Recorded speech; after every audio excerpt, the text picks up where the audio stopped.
وبالآخرۃ هم یوقنون، اور آخرت کا بھی یقین کریں۔ 5 صفات بیان فرمائے، پہلا ایمان، پھر تقوی، پھر نماز، پھر انفاق، اور پھر آخرت پہ ایمان، اور ساتھ خمسہ للمؤمنین۔ آخرت پر ایمان کے 3 مطلب ہیں۔ اس کا پہلا مرحلہ وہ قبر ہے کہ روح نکلنے کے بعد جس جگہ دھڑ ہو، اگر زمین میں حفرہ نصیب ہوا کھڈا تو یہ قبر حقیقی ہے، اور اگر سمندر میں ڈوب گیا یا چیتا اور بھیڑیا کھا گیا یا آگ میں جلس کے راکھ ہو گیا تو وہ قبر مجازی ہے۔ اینما کانا جسدہ بعد من تقع روح، روح نکلنے کے بعد کہیں بھی اس کا دڑ ہو، اس کو قبر کہیں گے۔ قبر کا انکار نہیں کیا جا رہا، آپ نے نور الانوار وسامی پڑھی ہے۔ ایک مفہوم حقیقی ہے، وہ ہے الحفرہ فی الارض، زمین میں کھٹک موت کے مردہ رکھتے، یہ حقیقت ہے۔ وَإِذَا الْقُبُورُ بُعْثِرَتْ حَتَّى زُرْتُمُ الْمَقَابِرَ،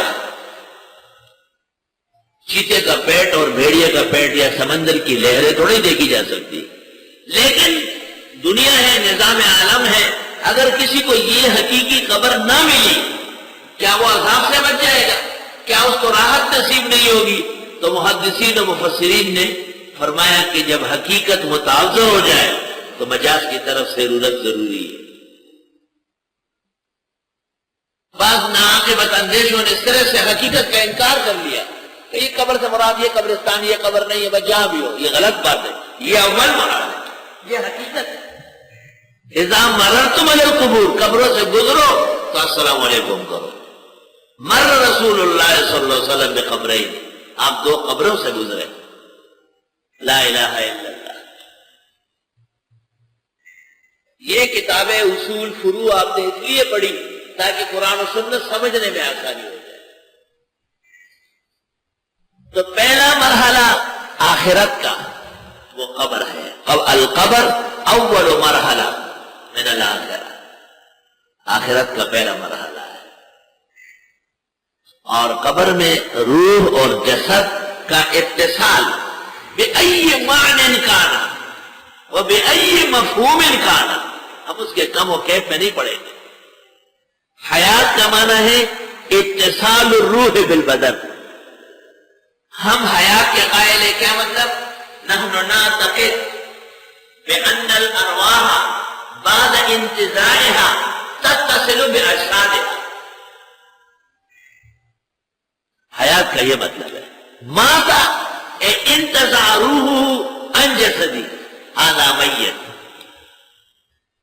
فهم اموات فی الدنیا واحیاء فی الآخرہ۔ انتہائی ناقص تعبیر ہے، خود اہل حق بعض بزرگوں کی، جی دنیاوی حیات ہے، دنیا مرنے کے بعد پھر دنیا آ گئی، مرنے کے بعد تو برزخ شروع ہو گئے اور قبر اس کا پہلا مرحلہ ہے۔ دنیاوی اگر کہیں اول تو بڑی کتابوں میں نہیں ہے، 1957 کے بعد جو کتابیں لکھی گئی اس میں ہے، اور اگر کسی اچھے اور نیک بزرگ نے لکھی ہے تو یا تو عبارت میں سقم تسامح مان لیا جائے، اور یا یہ کہا جائے کہ چونکہ قبر دنیا میں ہے تبھی تو ہم اس کو سلام کرتے ہیں، وہاں جاتے ہیں، عبرت لیتے ہیں، سبق لیتے ہیں۔